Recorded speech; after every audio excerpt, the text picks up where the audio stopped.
Preparation करते time सबसे बड़ा सवाल यही होता है कि हम आखिर पढ़ें क्या। इसलिए आज मैं आपको बताऊंगी कि यूपीएससी 2028 की अपनी प्रिपरेशन में मैं कौन कौन सी बुक यूज कर रही हूँ और किस सब्जेक्ट के लिए कौन सी बुक्स मेरी प्रायोरिटी हैं। Hey everyone, welcome back to my channel. अगर आप मुझे पहली बार देख रहे हैं तो मैं आपको बता दूं कि मैं यूपीएससी 2028 की प्रिपरेशन कर रही हूँ और साथ ही साथ मैं अपनी प्रिपरेशन जर्नी आप लोग के साथ शेयर भी कर रही हूँ।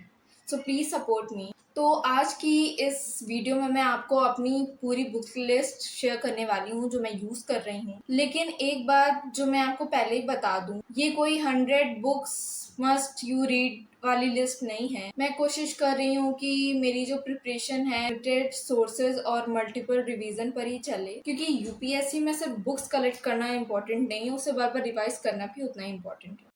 तो सबसे पहले आती हैं एनसीईआरटीज। मेरी प्रिपरेशन में एनसीईआरटीज का रोल बहुत ज़्यादा इम्पोर्टेंट है, खासकर तब जब मुझे किसी भी टॉपिक को बेसिक लेवल से समझना हो। तो मैं बेसिकली शुरुआत में सबसे पहले रेलिवेंट एनसीईआरटीज को पढ़ती हूँ ताकि कॉन्सेप्ट क्लियर हो और मैं स्टैंडर्ड बुक्स की ओर जाता हूँ। मेरे लिए एनसीईआरटी का मतलब एग्जाम के लिए सिर्फ फैक्ट्स नहीं है, मैं इसे फाउंडेशन बनाने के लिए यूज कर रही हूँ। जैसे कि अभी मैं आपको कुछ एनसीईआरटीज दिखाती हूँ, यहाँ मेरे पास रखी भी हुई हैं, ये देखिए।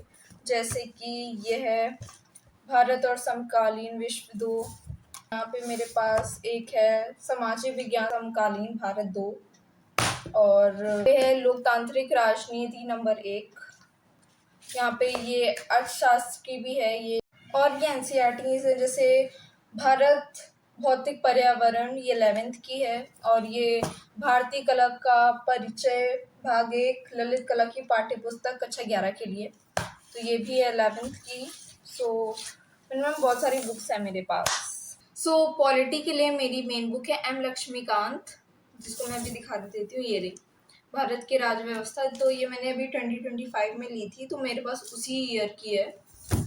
मैंने इसे सिर्फ अभी आधी पढ़ी हुई है, पूरी नहीं पढ़ पाई हूँ। और हाँ, ये मेरी सबसे इम्पोर्टेंट स्टैंडर्ड बुक में से एक है। इसमें मैं क्या करती हूँ, सबसे पहले चैप्टर को समझती हूँ, फिर इसके इम्पोर्टेंट वर्ड्स को हाईलाइट करती हूँ, फिर उसे रिवाइज करती हूँ, और इसे फिर बाद में मैं PYQs के साथ रिवाइज करती हूँ और कनेक्ट करने की कोशिश भी करती हूँ। और मेरी जहाँ तक कोशिश यही रहेगी कि मैं लक्ष्मीकांत को एक बार पढ़ के ना छोड़ूँ, मैं इसको 2-3 बार पढ़ूँ, और मुझे लगता है कि मुझे इसे ग्रेजुअली स्ट्रॉन्ग करने की जरूरत भी है। ज्योग्राफी में सबसे पहले एनसीईआरटीज को वैल्यू दे रही हूँ, उसको प्रायोरिटी दे रही हूँ, क्योंकि मेरे लिए ज्योग्राफी को रटने से ज़्यादा है उसके कॉन्सेप्ट को समझना कि उसे कैसे पढ़ना है, उसे क्या करना है क्या नहीं।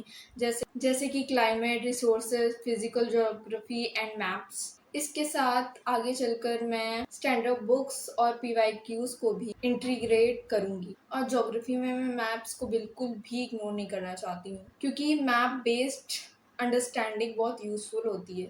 अब बात करते हैं मॉडर्न हिस्ट्री की। तो मॉडर्न हिस्ट्री के लिए मेरे सबसे पहले मैं यही कहूँगी कि सबसे पहले मैंने भी एनसीईआरटी पढ़ी है, तो आप भी एनसीईआरटी पढ़ो, उसके बाद स्टैंडर्ड बुक्स पढ़ो, तो उसके बाद मैं भी स्टैंडर्ड बुक्स पढ़ूंगी, क्योंकि अभी मैंने अपनी सारी एनसीईआरटी पूरी नहीं की। तो अब बात करते हैं इकोनॉमी पर। तो इकोनॉमी मेरे लिए कॉन्सेप्टुअल सब्जेक्ट है, तो यहाँ पे भी मेरी अप्रोच यही रहेगी कि मैं सबसे पहले बेसिक क्लियर करूँ और फिर उसके बाद स्टैंडर्ड बुक्स और करंट अफेयर से टॉपिक को कनेक्ट करूँ। इकोनॉमी में मैं सिर्फ डेफिनेशन याद करने के बजाय मैं ये समझने की कोशिश करूंगी कि चीजें प्रैक्टिकली कैसे वर्क करती हैं। फिर आता है एनवायरनमेंट। तो एनवायरनमेंट में भी मेरी अप्रोच सेम ही रहेगी, पहले बेसिक कॉन्सेप्ट, फिर स्टैंडर्ड बुक्स, और उसके बाद करंट अफेयर और PYQs, क्योंकि एनवायरनमेंट में स्टैटिक और करंट को लेकर चलना जरूरी नहीं है। और अब आती है सबसे इम्पॉर्टेंट चीज, करंट अफेयर्स। तो करंट अफेयर्स में मैं अलग अलग तरीके से, अलग अलग सोर्सेज से चीजें लेने के बजाय एक मैनेजेबल रूटीन रखना चाहती हूँ। मैं यही कोशिश करती हूँ कि मैं जो करंट अफेयर पढ़ रही हूँ उससे स्टैटिक सब्जेक्ट से कनेक्ट कर सकूँ, क्योंकि सिर्फ न्यूज़ पढ़ना और एग्जाम के पर्सपेक्टिव से उसे समझना दो अलग अलग चीज़ें होती हैं। और पता, मेरी बुक लिस्ट में एक चीज़ ऐसी है जिसे मैं सबसे ज़्यादा इम्पोर्टेंट मानती हूँ, और वो है PYQs को एनालिसिस करना। क्योंकि PYQs को मैं सिर्फ एग्जाम के पहले सॉल्व करने वाली चीज नहीं मानती हूँ, और मैं प्रिपरेशन के टाइम ही PYQs पढ़ना चाहती हूँ, जिससे कि मुझे पता लग सके कि यूपीएससी आखिर पूछ क्या रहा है, किस टॉपिक की डेप्थ कितनी चाहिए, बार बार क्या पूछा जा रहा है। और क्वेश्चन को देखकर अपनी प्रिपरेशन को डायरेक्शन देने का ये एक बहुत अच्छा सोर्स है। तो ये थी मेरी बेसिक यूपीएससी 2028 की बुक लिस्ट। लेकिन हॉनेस्टली यूपीएससी के प्रिपरेशन में मेरे लिए सबसे इम्पोर्टेंट यूपीएससी की बुक्स कलेक्ट करना नहीं है। अगर आपके पास 10 बुक्स हैं या 30 बुक्स हैं, उसका रिवीजन आप नहीं कर पा रहे, तो उससे अच्छा आप 5 बुक्स लो, वही ज़्यादा यूजफुल रहेंगे आपके रिवीजन के लिए।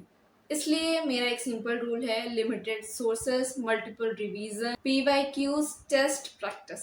और जैसे जैसे मेरी प्रिपरेशन आगे बढ़ेगी, अगर मुझे लगेगा कि मेरे सब्जेक्ट के लिए और चीज़ें ऐड करनी चाहिए, तो मैं उसे ज़रूर करूँगी। तो अगर आप भी यूपीएससी की प्रिपरेशन कर रहे हो, तो आप भी मुझे ये बताना, कमेंट में ज़रूर बताना कि आपकी सबसे फेवरेट बुक कौन सी है। और अगर आप मेरी इस जर्नी को शुरुआत से फॉलो कर रहे हैं, तो उसे सब्सक्राइब कर लीजिएगा। ये मेरी यूपीएससी 2028 जर्नी का एक छोटा सा पार्ट है, और होपफुली जब मैं पीछे मुड़कर कभी ये वीडियो देखूंगी, तो मुझे याद रहेगा कि मैंने अपनी प्रिपरेशन कैसे स्टार्ट की थी। Thank you so much for watching. I will see you in the next video. Okay, bye.